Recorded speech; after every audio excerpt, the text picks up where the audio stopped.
Good morning, everybody. Thank you very much for giving me the opportunity of presenting you some data about EVEROLIMUS. A very brief introduction of tuberous sclerosis complex pathogenesis, because TSC is caused by the mutation in one of the two genes, TSC1 or TSC2, determining an overactivation of the so-called mTOR complex. The mTOR complex is a central key regulator of cell growth and metabolism, and also has a lot of different actions. In particular, mTOR overactivations early in the brain determines a lot of different consequences, such as an abnormal neuronal morphology, increased growth and proliferation, reduced autophagy and apoptosis, abnormalities in orientation and migration of cells, but also anomalies of ion channels and neurotransmitter receptors, as well as abnormalities of synaptic plasticity. All of these events will determine a lot of different consequences, including giant cells, dysmorphic neurons, abnormal astrocytes.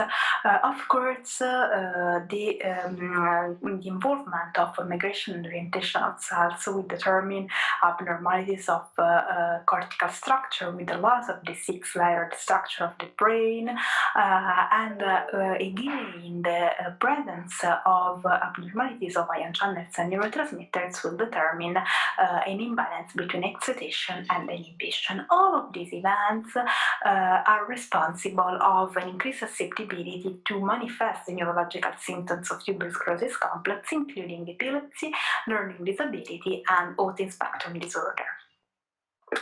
The knowledge, the discovery of this pathway, of this molecular pathway, and the basis of TSC-related epilepsy was quite important, because, of course, identifying a specific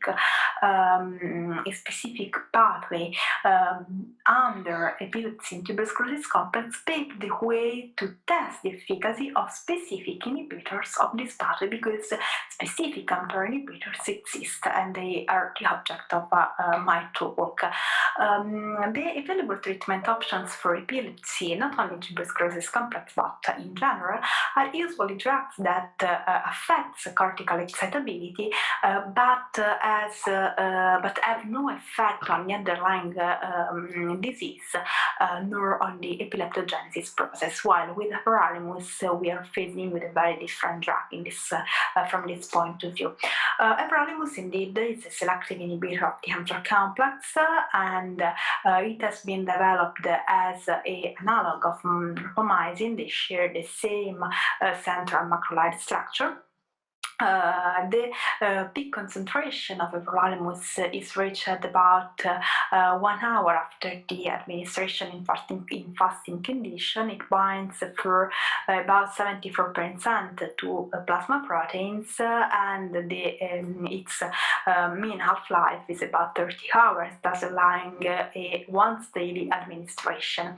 The steady state is usually achieved in about 2 weeks. A very important point to be considered is the biotransformation, because it undergoes a liver metabolism, and it is a substrate of the cytochromes CYP3A4 and PGP.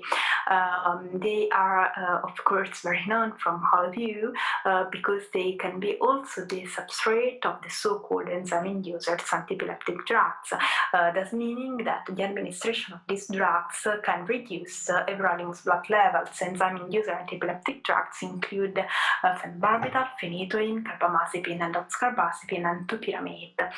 We should also keep in mind that everolimus can increase the level of valproic acid, and the special caution should be used also in the concomitant administration with ketogenic diet, because both treatments might determine an increase of lipids, but of course the co-administration is possible, while recent evidence demonstrated, clinical experience published demonstrated that everolimus can be increased by even by 5 times by the concomitant use of cannabidiol. So now let's move to the studies, starting from preclinical studies. This first evidence of an effect of rapamycin on tuberous sclerosis-related epilepsy is of 12 years ago. It was published in 2008. The authors used a mouse model that presented with spontaneous seizures at around 6 weeks of life with a premature death soon after.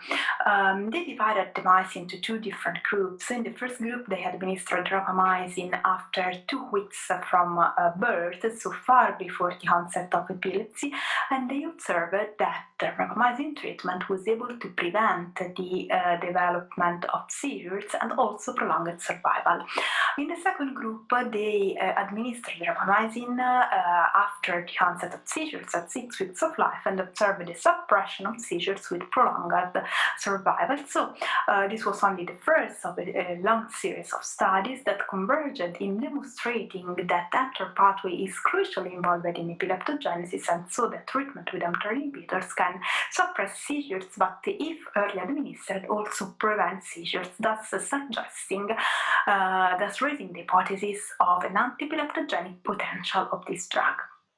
Preliminary data also suggested that the continuous treatment is necessary to maintain the benefit, and animal models also show that mTOR inhibitors could have some benefit on neuropsychiatric disorders such as language learning disability and autism spectrum disorder.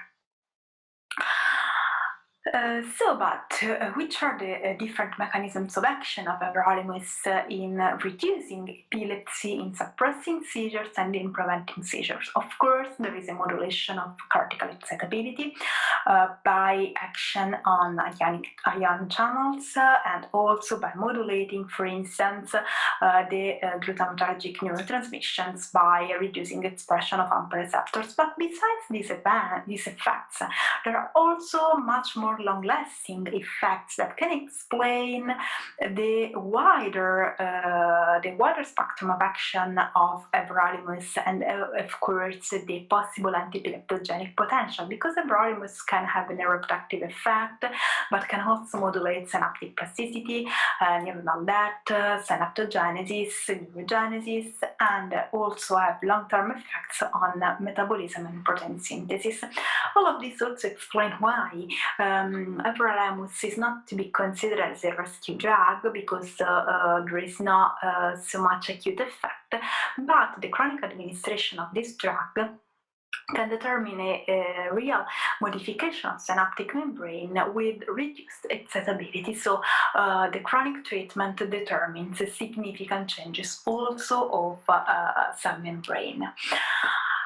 Now let's move to the clinical trials, to the clinical data. The first data were indirect, because everolimus began to be tested for effect on lesions such as SIGA, subependymal cell In these first studies, 16 of the 28 enrolled patients presented with epilepsy, and then in 9 cases there was a seizure frequency reduction, although it was statistically significant. Of course, this was not a trial designed to study epilepsy, so not so much informative. The AXIS-1 study was the trial that paved the way to the approval of everolimus for SIGA. It was focused on SIGA, but 35 patients also presented with epilepsy.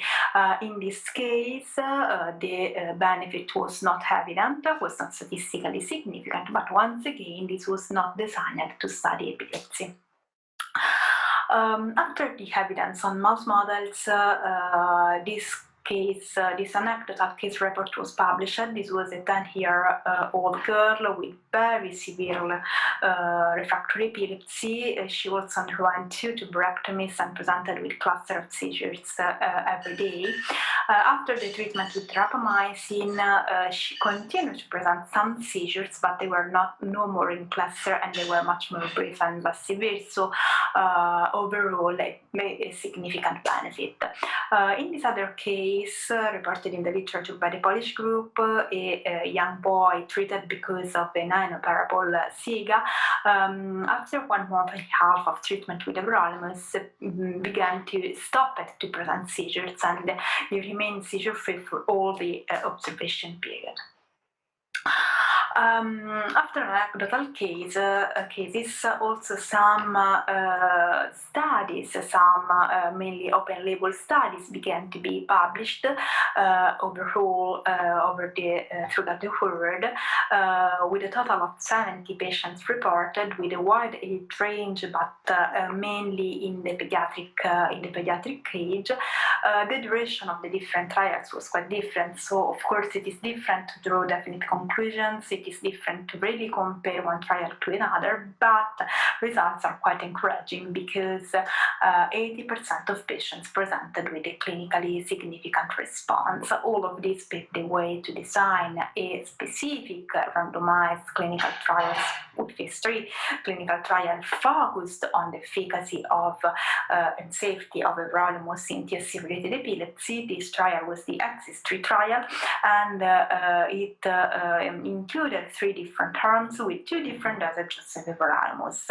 366 patients were enrolled, and this study demonstrated that a higher dosage of everolimus is associated with a better response rate, and that both low and high dosages of everolimus present a significantly higher response rate when compared to placebo. You can see here 40% for high dosage, 28% for low dosage. Similarly, also the median reduction of seizure frequency was higher for patients on high dosage everolimus than for patients with low dosage, and in both cases it was significantly higher than with placebo. So these are very important data suggesting and demonstrating a significant effect of everolimus in treating TSC-related epilepsy. This study also demonstrated an increase of seizure-free days with everolimus. This is the tolerability profile. Of course, adverse events are quite common with everolimus, but it has already been seen with the previous studies, and the most common events are usually stomatitis, diarrhea, and upper respiratory tract infections. Adverse events are usually mild and self-limited and rarely require the withdrawing therapy. A post-hoc analysis of the AXIS-3 trial was focused on the efficacy and safety on childhood age.